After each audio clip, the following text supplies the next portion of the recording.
asambleísta Diego Ordóñez.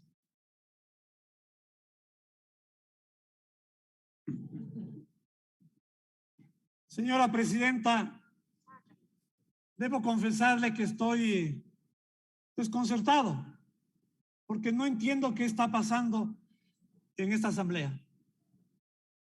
Los interpelantes son uno representante de Pachacutic, otra de las filas de Izquierda Democrática.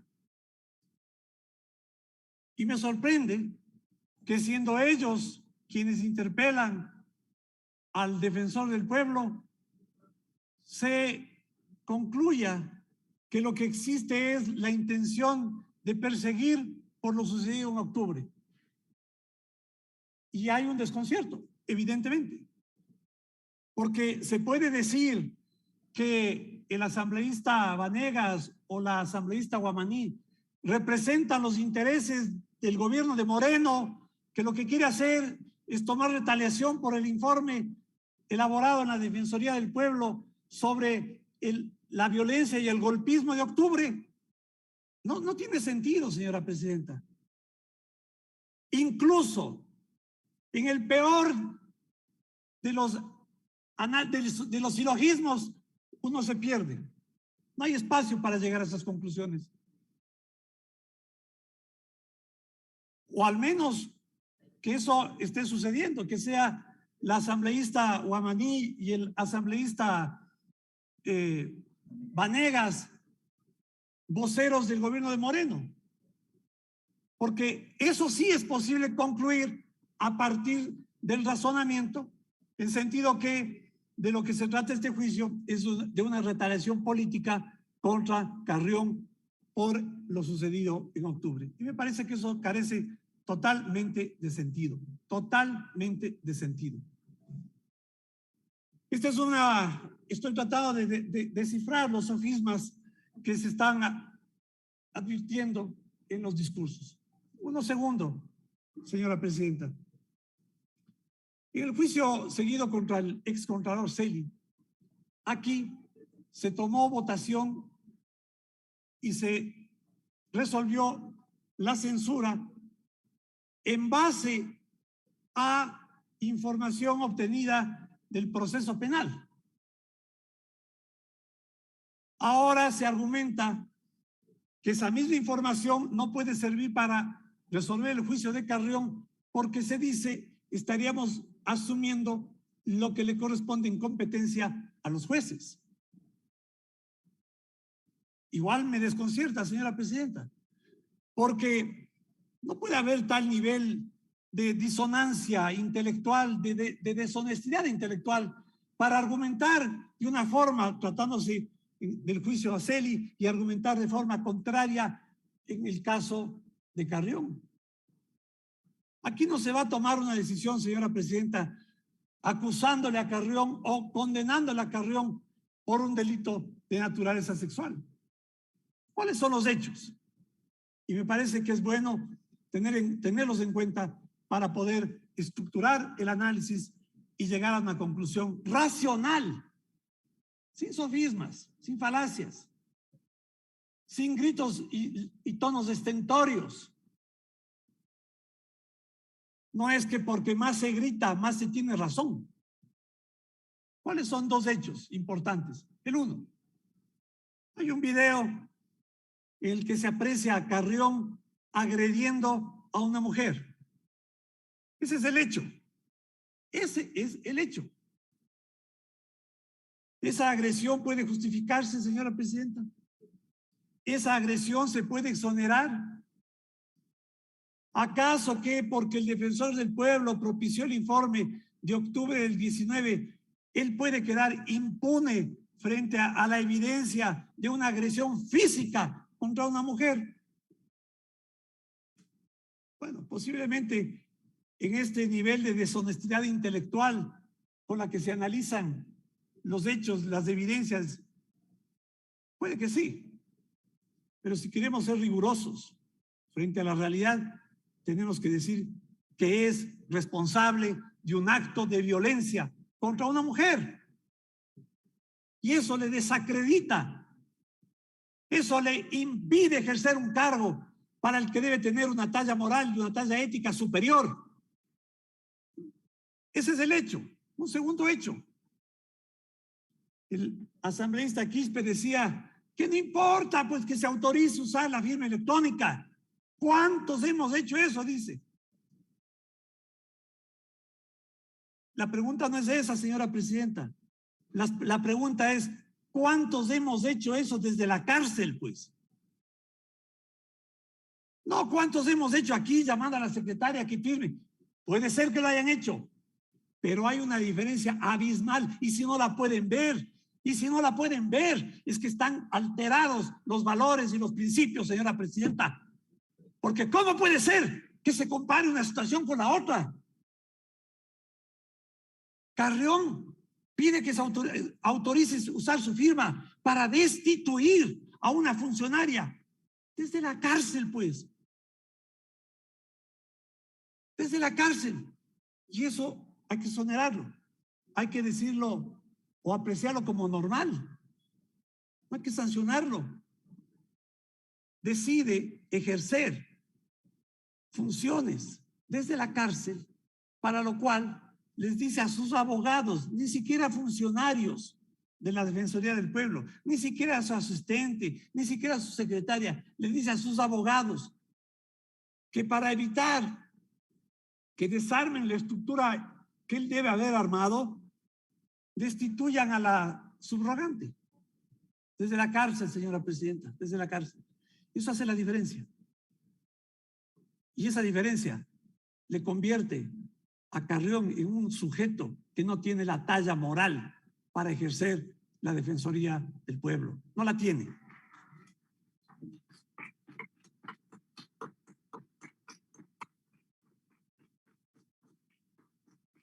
Romo, Guate, Moreno, ya no están en el gobierno. ¿Quién persigue a Carrión? ¿Quién persigue al asambleísta Quispe, que cada vez se declara perseguido? De paso, hay que decirle que no se dé tanta importancia, ¿no? Porque parece ser que el país está pendiente de él para perseguirle. No se dé tanta importancia. Pero ¿quién persigue al asambleísta Quispe? ¿Quién persigue al preso Carrión? En el supuesto que ellos plantean, debería ser Moreno, Romo, Guáez, ¿no es cierto? Pero ya no está en el gobierno. Y ahora hay un gobierno que no persigue a nadie, señora presidenta. No. Y los que perseguían asambleísta Quispe, lástima que no está aquí, son aquellos que se acaban de levantar a felicitarle. Los que le daban la mano ahora son los que la arrastraron por las calles. Pero nos olvidamos, convenientemente nos olvidamos, porque ahora están hermanados para defender al defensor del pueblo. Están hermanados para defender a una persona que no tiene la talla moral, y acabo de señalar solo dos hechos, dos evidencias que deberían servir para que cualquier persona con valores vote por la destitución, vote por la censura y la destitución. Violenta a una mujer, señora presidenta, violenta a una mujer. Lo decía la asambleísta Ana Belén Cordero, yo te creo. ¿Y por qué decía yo te creo? Hay una campaña mundial de mujeres defendiendo mujeres que dicen yo te creo en caso de denuncia de agresión sexual. Porque no hay mujer que salga a la calle a decir que la han agredido sexualmente. Sí, puede haber excepciones, pero la mayoría, casi la totalidad, dice que en realidad hay una agresión sexual. Pero eso ya no importa, señora presidenta, porque se trata de defender al artífice del informe de octubre. Y he escuchado asambleístas del otro lado decir que solo se refieren al correísmo, dicen ellos. Pero aquí solo se han referido exclusivamente al informe de octubre. ¿Y por qué defienden tanto el informe de octubre? ¿Por qué defienden tanto el informe de octubre? Yo estoy de acuerdo, octubre está impune. Octubre está impune, porque los responsables del asalto a Quito, de la violencia, del pillaje, siguen libres y nos quieren dar lecciones, señora presidenta.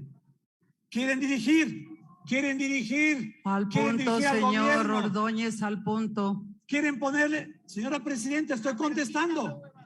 Dejen hablar.